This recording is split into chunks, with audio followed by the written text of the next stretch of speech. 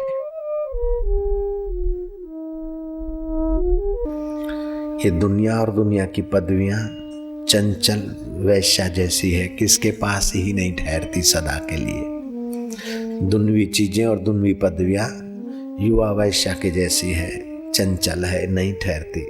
लेकिन भगवान किसी जन्म में आपका साथ नहीं छोड़ते और दुनिया किसी जन्म में सदा साथ नहीं निभाती।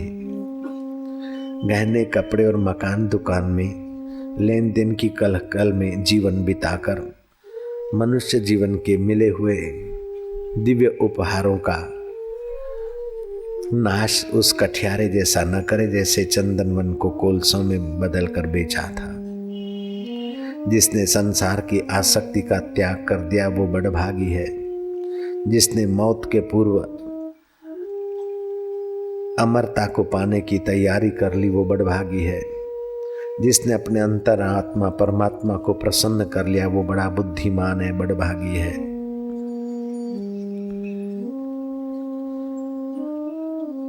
सच्चा धनवान वही है जो ईश्वर को सर्वस्व मानता है, सबके हृदय में मानता है, जानता है। और सर्वेश्वर तो मेरा प्रभु है, ऐसा जो मानता है सच्चा धनवान है। जो संसार की चीजों को और संसार को अपना मानता है वो पक्का दरिद्र है, कंगला है। उसके अहंकार में कितना भी दो फिर भी उसकी कंगालियत नहीं मिटेगी। और चाहिए, खपे खपे में खप जाएगा। जो संसार को सच्चा मानकर इकट्ठा करना चाहता है वो दरिद्र है। लेकिन जो भगवान को सच्चा मानकर आनंदित होता है वो धनवान है। जो ईश्वर से डरता है, पाप कर्म से बचता है, ईश्वर को प्रेम करता है, दुनिया उसको प्रेम करती है और दुनिया उसको उसकी नाराजगी से डरती है। जो ईश्वर से डरता है दुनिया उसकी नाराजगी से डरेगी। जो ईश्वर को प्रेम करता है दुनिया उसको प्रेम करेगी। चित्त की शुद्धि के बिना चित्त स्थिर नहीं होता। भगवान का नाम लेने से चित्त शुद्ध होता है तो स्थिर भी होगा। जो शुद्ध और स्थिर होगा उसमें निर्भयता की शक्ति, प्रसन्नता, मिले हुए का सदुपयोग आदि सद्गुण अपने आप आते हैं। चित्त की स्थिरता के बिना शांति नहीं और शांति के बिना सुख नहीं है। चित्त की प्रसन्नता से शोभ का अंत होता है, दुखों का अंत होता है। नित्य नवीन उत्साह की जागृति होती है, नित्य नवीन ज्ञान भगवत प्रसाद उभरता रहता है। जो भगवान का चिंतन स्मरण करता है और पाप से बचता है उसका चित्त निर्भय हो जाता है, उसकी वाणी का प्रभाव बढ़ जाता है, उसको आवश्यक शक्तियां मिलती रहती और विकास सहज में होता रहता है। और जो प्राप्त शक्ति और योग्यता का उपयोग बहुजन हिताय करता है उसकी शक्तियां बढ़ती रहती है, उसकी योग्यताएं बढ़ती रहती है।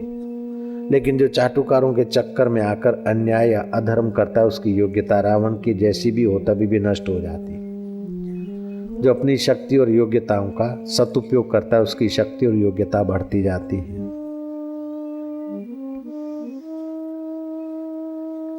अपने जीवन को अपने ईश्वर ने जो कुछ दिया है उसका पूरा फायदा उठाने के लिए, जीवन की सार्थकता के लिए चित्त की प्रसन्नता और स्थिरता, निर्भयता, ये तीन चीजें आवश्यक है। और इन तीन चीजों के लिए भगवान का सुमरण, जप और कीर्तन बड़ा सहाय करता है।